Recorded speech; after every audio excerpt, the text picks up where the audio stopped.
everyone. Welcome again. My name is James Robinson. I am the creator of Homestead. And while we are on this extended break leading up to season 3, thought it would be fun to bring on some of the people who give voice to the characters that you've come to know and love. Today, I have Chris Williams. You may know him as Warner. Chris, thanks for coming on today. I'm super excited to be here. Actually, I told my wife I got an interview that I got to do on Saturday morning, and she didn't understand at first. And it was like it's for Homestead. I can't go out, and I'm supposed to be chopping up a tree right now and working on it's Saturday, so there's a lot of outdoorsy things. My chickens, I need to fix the chicken coop. But the chickens can wait. They can all wait. They can all wait. They can all wait. Why don't we start and why don't you tell us a little bit about your character? About Warner? Warner, I mean, how do I put it nicely? I just always felt he's a self-centered, looking out for himself. There's no desire for him to get attached to anyone. In this world, you've seen people that you've cared about die, and in essence, you're kind of if you have family with you, I feel that you're very, very lucky at this point. But for the most part, you're just bundled together with whoever's left over. So, it's like getting on the school bus in the morning. Who do I sit next to? Do I sit next to this person, or do I sit next to this person? And I always felt that he's just the type of character that is, I'm gonna just sit in the back on my own, just gonna be quiet to a certain degree, and just have no one bug me. No one bug me. I'm kind of alive right now, and that's what I need to do.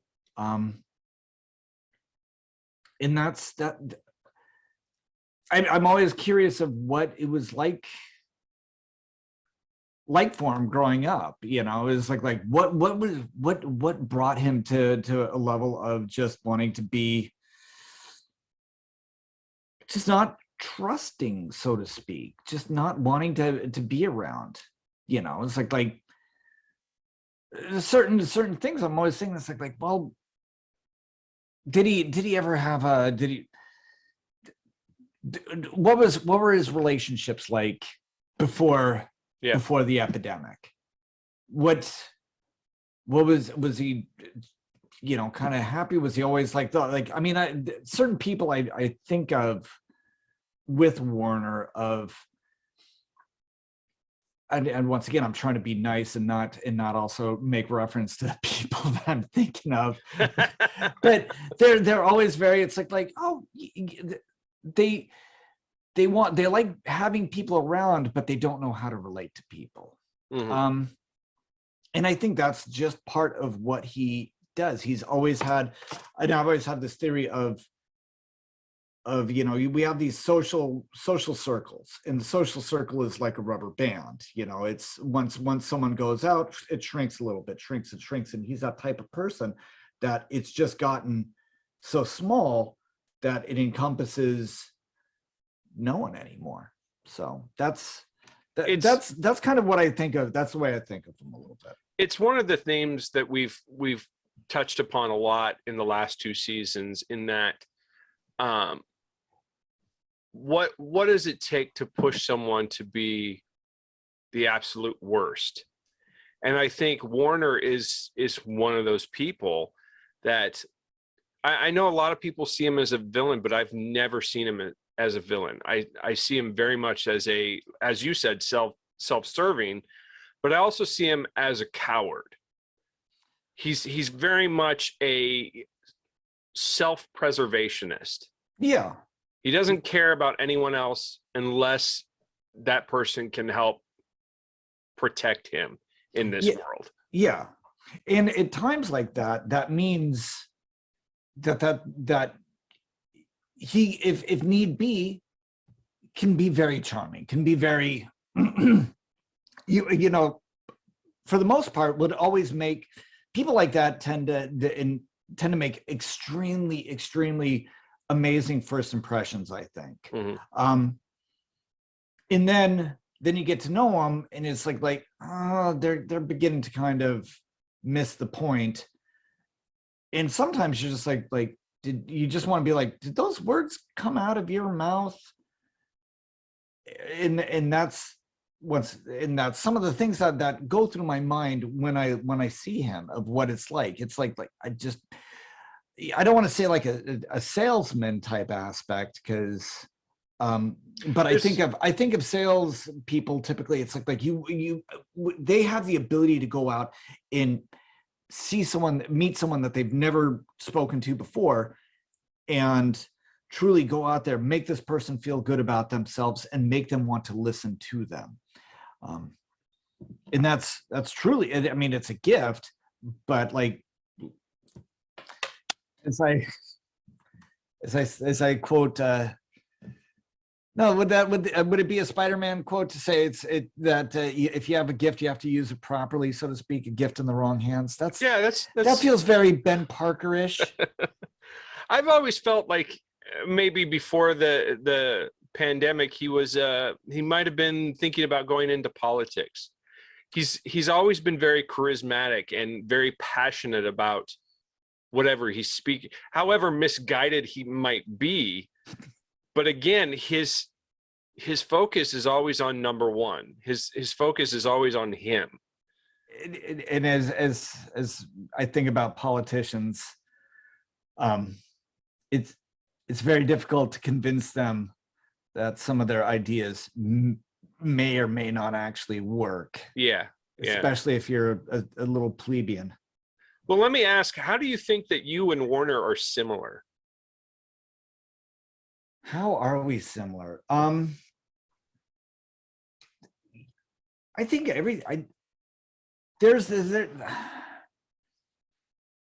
I'm asking this to myself and this is typically what I do, is you say, what I start off with always asking the question, how would I respond in a situation like this? And you always want to be very noble. I'd go and I'd help. I'd go out and I'd help the families out there. I'd sacrifice myself. But if I were alone, I just constantly want to be like, okay, there's that element. Is this the best that we can do? Can we be doing something a little bit better here? Are we, constantly negotiating with other tribes in the area? Does that really benefit us?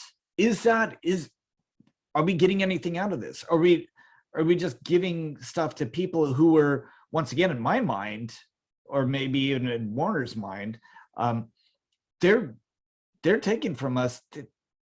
They probably, I don't care about them. I doubt that they really care about me. So there's in the darkest part of me, there's a definite nihilistic attitude. And that's in my mind, and for myself, that's one of those things that I always am trying to keep into check, because if I don't, then there's no purpose to anything. And if there's no purpose, then all bets are off. Yeah.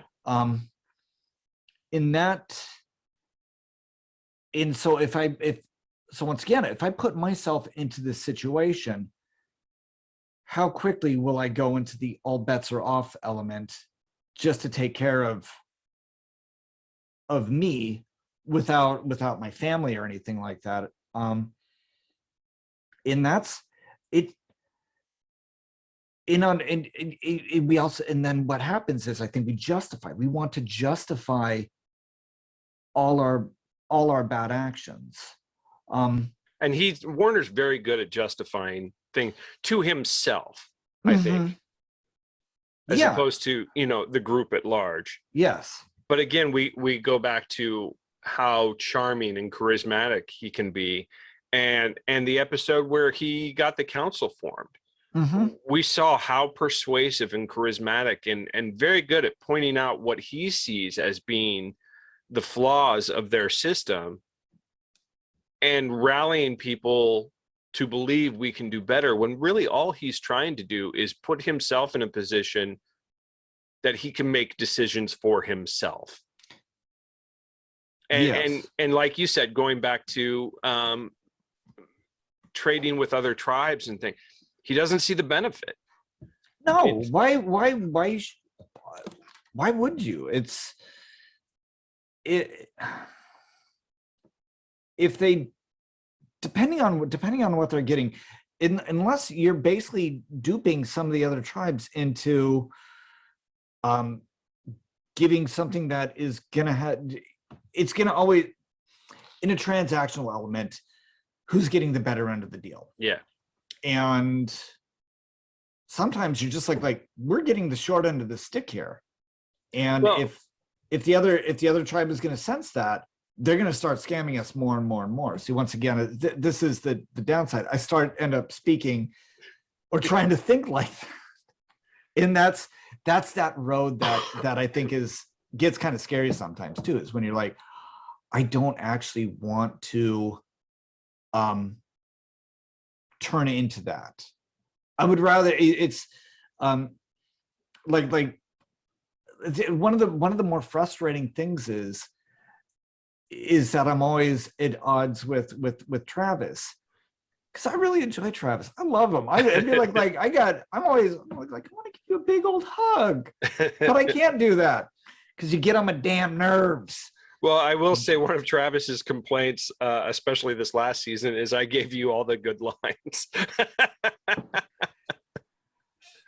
So that's not the case, but so let me ask you, how do you think that Warner has evolved over the past 2 seasons? I'm not actually sure. I feel he's the type of character that I think it's the type of character that deep down inside he doesn't. He is set in his ways. He will learn how to communicate a little better. He will pivot, but deep inside, it still is, who is taking care of me? Mm-hmm. I will take care of me. And if I'm good, you will take care of me. I will offer you something, but like in the transactional element, I never want to get the short end of the stick here. I will take care of some things. If learning how to work with some of the people at Homestead, it's very important, only in that you can't govern a population without a population. If you can't get anyone to follow you, and how's he supposed to do that without, but just like, you did, no one knows anything. You're all diseased little urchins, and he wants to say that plenty of times, or just roll the eyes, grab the bridge of the nose, and just utter, Kate, you are a troglodyte, and please stop talking. That's really, I think, what's going on in the back of his mind. And if anyone does have a good idea, it's like, what would be a good idea? This is a great idea. Whatever you said, I will just say it again and then take credit for it. And that's, I think that's a little bit of what also goes through his mind, is he doesn't listen to others. He can hear others, but he's not necessarily listening to it. If you told him, it's like, that light is red, you don't run red lights, he would sit there right afterwards and say, you know what? Red lights probably mean that I shouldn't drive right through it. So I'm going to not drive through red lights because, and then he'd look off to the side. It's safe. Yes, because it's safe. I'm glad that I thought about that. And like I said, there's a few people that I always try to kind of channel. And I hate to say it, there's some of the people that I've always kind of like tried to channel a little bit when I think about Warner is they're bipolar. Mm-hmm. Which like I said, it would lead them to being very, very happy, very charming. But after a while, you'd sit there and want to, you're like, it's a slow bleed with some of them as well. You're like, I don't know if I want to listen to this person anymore. So that's always kind of the question is, when is it that they're going to end up all ganging up on him, cutting his head off and playing volleyball with it. So, well, if the last episode was any indication, I'd say now. Well, so what do you think is Warner's biggest secret? What's the thing that he's holding inside that he doesn't want anyone to know?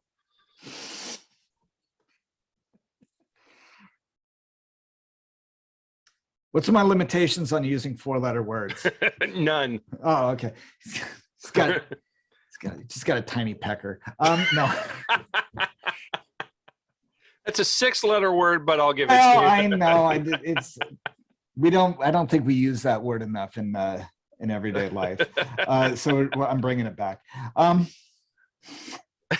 You're like, that's why he really wants to get out to PDX, is because they have individual locker rooms out there, and he doesn't want to. He's tired of showering next to everyone.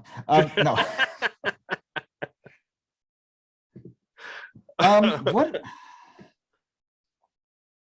I'm trying to. I got to think about that. What would he hold back? It's because everything. He hasn't told me that yet. I haven't spent enough time kind of figuring it out. I think I always have kind of it's not, to me, I wouldn't say it's a secret that he's insecure. I mean, I believe people are very much motivated by a lot of their insecurities. And with the dynamic presence that he wants to put out there, I'd say, I think about earlier, I'm like I'm questioning whether or not he's ever had a serious like romantic type relationship. Mm-hmm. Has he ever been the type of person that's like ever allowed anyone to be close to him? Mm-hmm. And a little bit of me says no, and with that leads to almost wanting that love and respect from other people around him. So he's seeking and he's got validation. A small pecker too. Yeah, he's got a small pecker. So, what do you think's been your biggest challenge playing Warner this season? I think I'm a much more happy-go-lucky person. Oh, I would agree with than that. He is. and like I said, I would it's like I love a lot of the people that I work with. It's like it'd be going back actually to the secret thing is, and this is a little bit of what's challenging. I always thought that why can't I think of Travis's character right now? Cohen. God, it's always Cohen. But for Cohen, I think that Warner is a little bit jealous of Cohen in that he would love to actually kind of is as much as he hates him, he would love to be the frenemy type with him. Yeah. He wants that. They're kind of that, if they could ever get a little bit more in sync, but they're just enough of contrasting elements that they can't get it together. But I know if I were in that world, I'd be like I know, I just like Cohen, you're always getting on my damn nerves, but what do you have to say that is valid? And that's that ability to want to listen to other people, that is, I think, where I differ from Warner. I understand that other people have opinions. I obviously have opinions. I mean, as I've come and kicked down your office door a billion times, I'm like, this is what I want to do. And I know this is fiction, but this is what's going through my mind. Because I'd sit there and I'd drive to work and I'd be like, okay, we're such and such. We've got this many resources. How can we deal with this? And then you and I would end up, discussing these ideas, and I don't know what you did with the ideas, but like I said, I'm thinking of them in the actual here and now, to kind of get in that mindset. I don't think Warner has a brainstorming session, and for him, a brainstorming session would be, I've got these ideas, I want to pitch. It's not a brainstorming, it's just a pitch meeting. Yeah. It's like, here, I got these ideas, let's have your opinion. And okay, opinion, the table time is done. Let's get back to work here. And we're going to go with my idea. I have that logical block that understands I don't understand everything. So therefore what I understand must be wrong. And I don't think he does have that.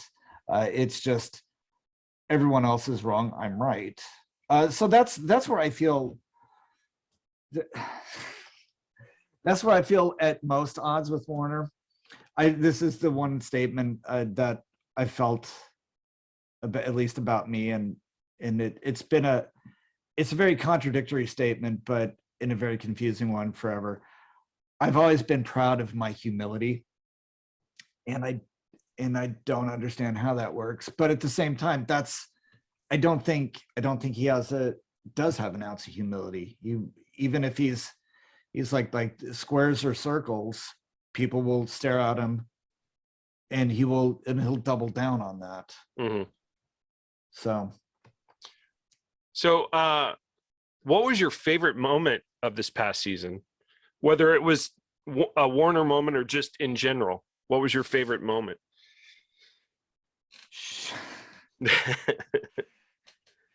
Shoving kids downstairs, kicking them down, like, go eat. No, that is a tough one. I mean, a little bit. One of the things that always comes back to me is just that very, very end. I'm like, all righty, I'm gonna get out of this place, and you shut the damn door. And it's like that level of frustration. Is there? Well, I enjoyed kind of getting slapped a little bit. That was kind of fun. What else was there? I don't. I have to. My goodness. I don't know. Like I said, I go along for the ride, and I think part of it is, once again, I'm trying to get in. I like getting into the Warner mindset, where it's a little bit of you go day by day, and then yesterday, depending on what happened, it's like oh, the mistakes were made, whatever. I got to keep moving forward here. Mm-hmm. I got a goal to reach.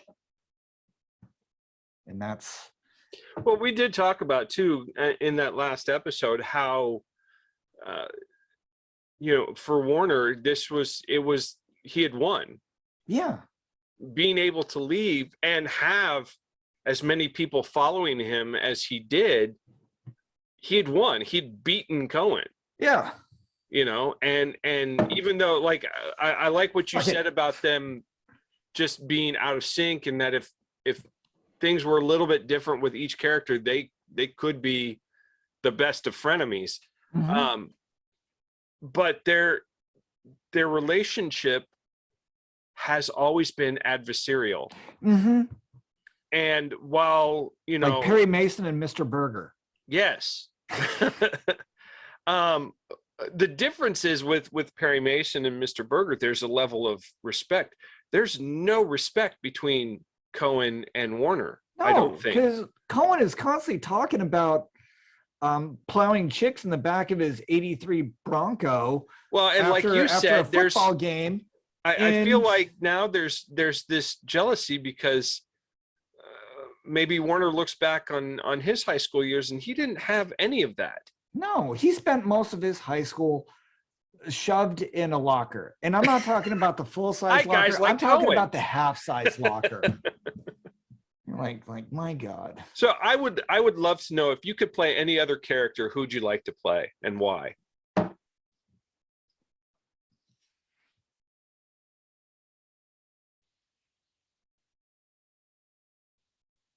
Oh my goodness. I want to, my God, once again, I'm going back all the way to season 1. I was going to say, what was James's character? Buttons, not Buttons. Shakes. There we go.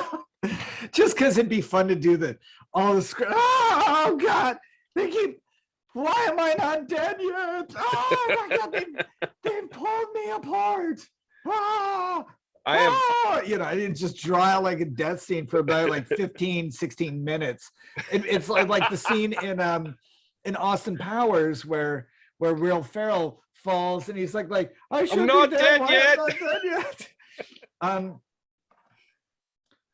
And it's I mean, to a certain degree, I'm just happy. I'm very, very happy that you thought of me for any part. I mean, I'd love to. The idea that the doctor, I love that idea because it's once again you're always constantly dealing with the challenge of limited resources, wanting to help people. I mean, of course, who else would be good? I mean, they're all fun characters, and fun in the sense that to go out there and try to explore more of who they are, what they're doing. How do you, when you have these mindsets, the question is always, what do I do in this situation? How do I survive here? How do I survive alone? Alone in a very metaphysical type sense. Obviously I've got people around me, and that's one of the funny things I always thought with Fox is it's like he always kind of goes off, but he has those relations that I don't know if ever I'd want to just kind of, I think that I'd want to have them around me 24/7, that reinforcement. Yeah. The fear of, like I said, it's always, there's that fear of losing one's own humanity. And that's one of those, those are those questions that keep you up at night. They keep you thinking about it. It's like every once in a while I'll sit there and I've got all these ebooks, which there's a certain irony to having ebooks about surviving the nuclear winter on a computer when the computer probably won't survive the nuclear winter itself. But but how do I handle that? And going back to, like I said, my most nihilistic types of ideas. I say this jokingly with my wife. We say it's like, oh, what would we do in situations like this? And I'm like, if there's a nuclear blast that's about to go off, we're just gonna go hang out in the front yard, get a really, really good tan. Just let's make it. And I mean, enjoy the warm weather for it's for half a second. And I know that's very dark. I mean, that's really dark. Come on, kids, let's go get your sunglasses, and don't worry about sunscreen at this point. Because I don't know how I would want to survive afterwards. At the beginning of well, around, I guess, like April or May of 2020, when no one had any idea what the hell was going on with COVID, we're all sitting there. It's like, is this going to be, like some, just what level of crazy are we about to expect here? And we made the mistake of watching, it was Jude Law and Kate Winslet, Pandemic, Contagion. Yeah. One of those two names, I think it was Contagion, about, in essence, and Matt Damon was in it too. It's like a super flu. Now, if anything, it was terrifying because you contract it and you'd probably be dead within 48 hours, which is super, super scary, super, super, super quick. And I remember at some points watching the movie, and they're like it's like 60 days into the epidemic, and there's a scene with like Jude Law walking around the city streets, and there's like trash piled up all over the sides, and cars abandoned. You saw Endgame, right? Avengers Endgame, and everything. It's like 5 years later, and it looks like 5 years later, half the population is gone. Just half the population. That's still a lot of people, but still, like, we still have a few billion people on the planet. And it looks like that the only people that had got taken away in the snap were garbage men and janitors. They're the only ones that disappeared. They're always the first ones to get taken out. And no one left after 5 years said, let's figure out how to take care of some of the streets around here. And that's the way. And so with Jude Law's walking around, and it's like trash is piled up after 60 days. I guess I live in the suburbs, so 60 days, things aren't going to be piling up super bad. But at the same time, after 2 weeks, I'd be like, all right, I'm just going to load up the pickup truck and just drive down to where the landfill is and just dump stuff there. If it's getting really big, if it's getting really, really big pile of trash, then we'll set it on fire and, keep yourself warm. Yeah, we'll burn our trash. One is for recycling, one is for composting, one is for burning. That's the three. So you were just talking about movies. If we were able to make Homestead a movie, who would you love to see play Warner? Me. You're the first one that's answered you. That's what he would say, isn't it? That's what I must. That's exactly what he'd say. Because if I let you write an episode of Homestead, what do you think that you would write? What would be the episode story?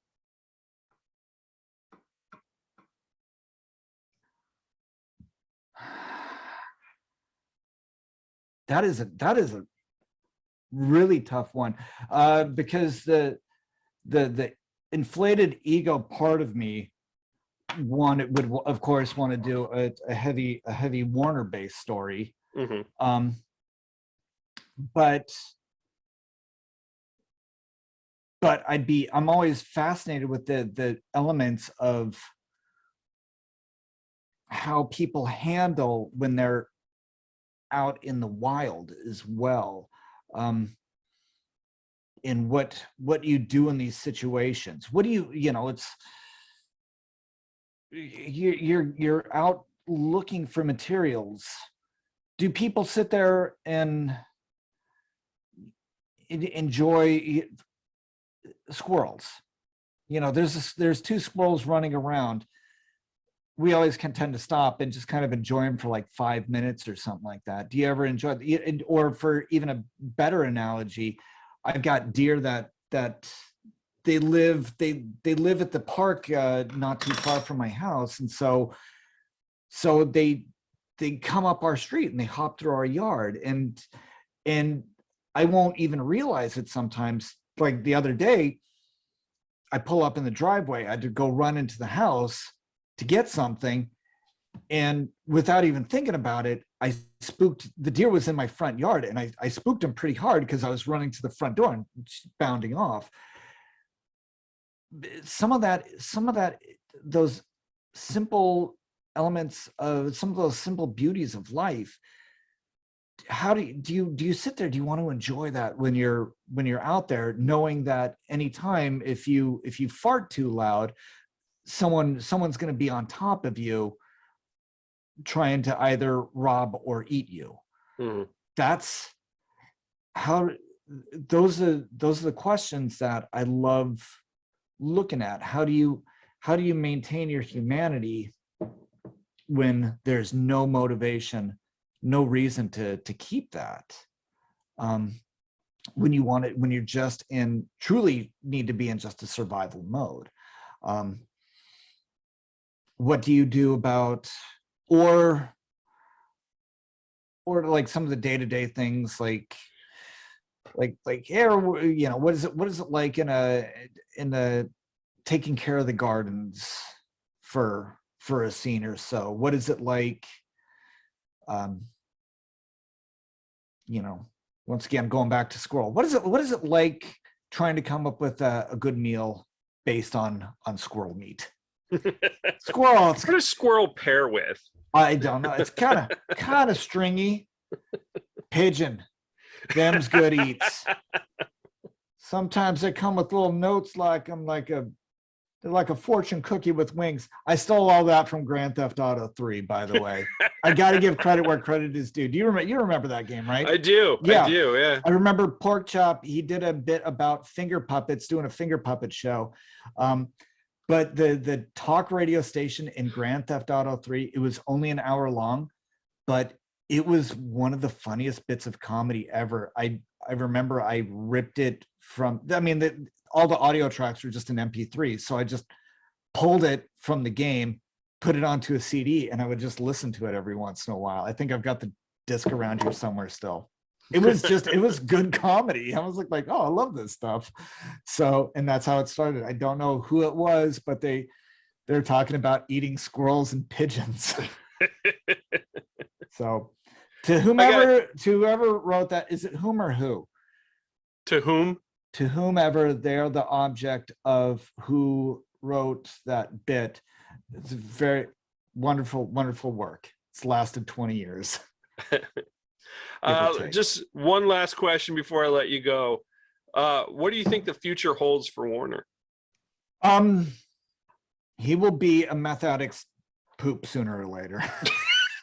He's gonna burn the bridges. He's gonna be ghoul poop, is what you're saying. Gonna be ghoul poop, yes. Today's politician is tomorrow's ghoul shit. So, Chris, I want to thank you so much for joining us and spending time and talk about Warner. And I can't wait to see what happens this next season. It'll be a fun ride. I love being a part of this. And I really am going to get kind of irritated the day that he does turn into, like ghoul diarrhea. I don't think Warner's really going to be that good. He's going to sit there and be like, oh God, my stomach hurts. Ghoul's going to sit. He'll be an irritant going in and an irritant coming out. Yeah, he's all of a sudden be like, why is there no Pepto in this world anymore? It's the ghouls have taken it all. They're like, no, I had a bad case of person poisoning today. We'll talk to you next season, Chris. All right, love you all. Talk to you later. Homestead is a Not Another Podcast production.